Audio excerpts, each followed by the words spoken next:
Hear a message from Tibor Navracsics, European Commissioner for Education, Culture, Youth and Sport.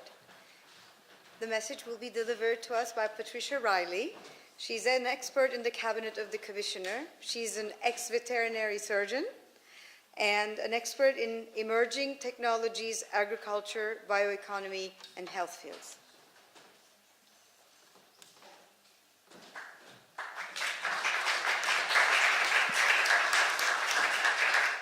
Thank you very much, and thank you for the opportunity to speak, partly on behalf of my Commissioner, who would very much like to have been here this evening.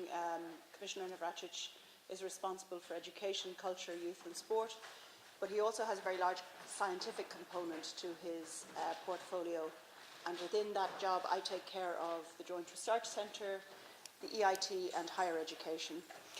But I'm also going to speak a little bit on my own behalf, I have to admit, because I have been involved in gender equality issues, and I'm looking at Vivian, my colleague from my previous job. Is that better? Yeah.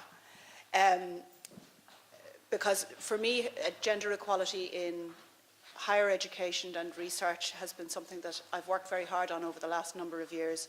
And I feel that it's something that we really need to focus on. I'd like to just talk a little bit from my own experience partly, but also drawing on some experience from the country that I know best, maybe Ireland, which you've probably guessed by my accent, which I think probably shows pretty much the picture to one extent or another across Europe. In Ireland, only 19% of professors are women. The range is between 14% and 33%, depending on which higher education institution you look at. And overall academic staff, it's about 29%, again ranging from just under 30 to just over 30. And that is a fairly common picture across Europe. One thing that probably hasn't happened in very many member states that I'm aware of at least is something that did happen in Galway in one of the universities in Ireland, which was that some of the female academic staff took a legal case against the university for discrimination because of their but their promotion policy, and they won. They won a resounding and very important legal case, and that has shaken things quite a lot in the Irish higher education world. And I think it's going to result in good things, in fact. I've spoken a lot with the people who have been asked to look at this problem, because the Higher Education Authority is now looking at it very closely, under the chairmanship of the last Commissioner for Research and Innovation, Moira Geoghegan-Quinn. And there's also been an independent report done on the problem in this particular university. I'm just going to draw on some of the findings of that report, if I may, because I think they're very interesting, and I think, personally, I agree with some of the main findings. One chapter they focus on is myths, the myths around women in academia and science.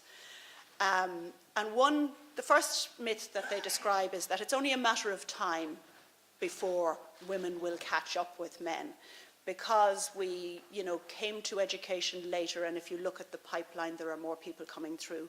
Now, Kurt Rice, who's a name very familiar to many of you in the room, makes a very critical analysis of this assertion and says that, the idea that time heals all wounds is complete nonsense. Women simply are not promoted from one grade to the next grade in academia in the proportion of their numbers at the lower grade, if you understand what I mean. So the way the system works in most member states and in most universities, simply the situation won't be remedied in my lifetime. I really liked what Commissioner Moedas said earlier, and it won't come as any surprise to you that I describe myself as a feminist. And fairness, of course, is the root of feminism. But it's about an awful lot more than that, I think. The business world sees it sees gender equality as a matter of making business sense. They're not particularly interested in being nice to women. They're interested in making profits and returning good results for their shareholders. So very positive decisions have been made for change in some of the bigger, more agile and profitable corporations. Places like Facebook and Google have really major programs to eliminate gender bias, both conscious and unconscious, in their recruitment and retention policies. And you've got initiatives like the 30% Club, which was started in the UK. That figure of 30% seems to be a tipping point at which, if having members of a group who are mixing the sexes, you do need a 30% balance in order to make it anything more than just a nominal thing. So it's not about being fair but nice. It's about actually making sound business sense. And I think the same applies in an academic situation. Diversity results in better results. It results in better research. It results in better teaching, better talent, better creativity, better cooperation. The second myth that the report I'm talking about describes, and I think this is absolutely spot on, but it's very provocative. They say that universities are not meritocracies. Universities make a very big deal of the fact that they make decisions on the basis of excellence only. We only recruit the best, we only promote the best, we only do the best research. But if you follow through the logical argument, and it is logical that talent and creativity are equally distributed among children, among people coming out of school, there are more undergraduates graduating out of university who are female than male in almost all academic streams of interest. And even in STEM subjects, though we're underrepresented in many areas, that underrepresentation is not nearly as bad as it is at senior management levels. So by failing to promote and retain women, universities, as far as I'm concerned, and I agree with the report, are essentially not meritocratic. They're ignoring some of the best talent that's available to them. And that loss of talent has major implications for the research quality. It has major implications for the innovation and creativity of teams that are working in those universities. And they describe what they describe as the so-called paradox of meritocracy, where organizational culture promotes meritocracy. Apparently, and this is well documented, I believe, managers, ironically, when you start to talk about meritocracy, managers show greater bias in favor of men over equally performing women. So that to me, and I'm not innocent of gender bias. We're all capable of gender bias. We do it every day in our lives. We make decisions on the basis of what is familiar to us. So I think the area of training and awareness raising of gender bias is very important. The final myth that they describe in this report, which I think is also very valid, is that women are less ambitious than men. Women don't have the same drive as men. I was lucky enough to be invited on Saturday to be a judge at Intel's Coolest Projects Awards in Dublin, where 700 odd children between the ages of 5 and 17 were asked to come along and present their projects. They were all kids who've been involved in coder dojos, these grassroots projects where kids outside the school system go and learn how to code and learn how to work things out and play with technology and create. Almost 300 of the 700 children were girls. The winner in the category that I was judging, which was web design for this category between 5 and 11-year-olds, was a girl. And I guarantee we're going to see her on the European and international stage at some point in the future, if she's not killed by the system. I mean, she was just incredibly impressive. Fantastic science, fantastic technology, and also really well able to present herself. So I don't believe that girls are innately less ambitious. And there's a study that's about to come out quite soon, I think, which has been done by DG Education and here in the European Commission. And they've looked at motivations for making academic career decisions and why people go into academia.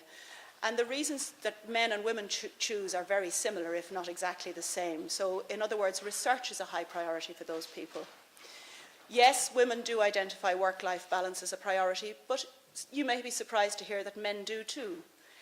I think one of the main problems that I find with a lot of the solutions to this problem are that they're about fixing the women rather than the systems. They're not looking at the organisational cultures that exist, and it's almost as though blame is attached to women. We don't have the same sort of career planning. We have lower self-esteem. We lack ambition for careers. We don't have the same political and networking skills. That in itself absolves senior management from assuming any responsibility for addressing the situation. And there are systemic barriers. You're absolutely right. Generally speaking, legal barriers don't exist so much anymore, but they're much more subtle. They're small things, like the very well documented differences in salaries between men and women, the sort of resources that are made available, the fact that women are very much pressurised to take on teaching responsibilities and have less time for research, and things that don't happen, like women don't get invited to give those keynote speeches. And yes, they are asked to join panels, but usually they're the less important panels at a conference. They're the second-rate panels. I could go on for ages, but I know we're under a little bit of time pressure. I think things will change if we make governance changes, structural changes. Resources are made available within universities to help address the gender balance issue. It's not just a matter of, I think Commissioner Moydash is quite right, and it's great that there's support available for gender equality plan development, but too many organisations develop these plans and put them on a shelf and do nothing about them. And I think finally on that point, I think the monitoring and implementation of these plans is something that is absolutely essential. And I'm going to say one final thing on that, which is in terms of Horizon 2020, I sincerely hope that the monitoring of the implementation of the measures that were put in place when Horizon 2020 was agreed in 2014 will be rigorously followed by very important people like you here in this room, because it is absolutely necessary that pressure is maintained in order to deliver on those commitments. Thank you very much for your attention.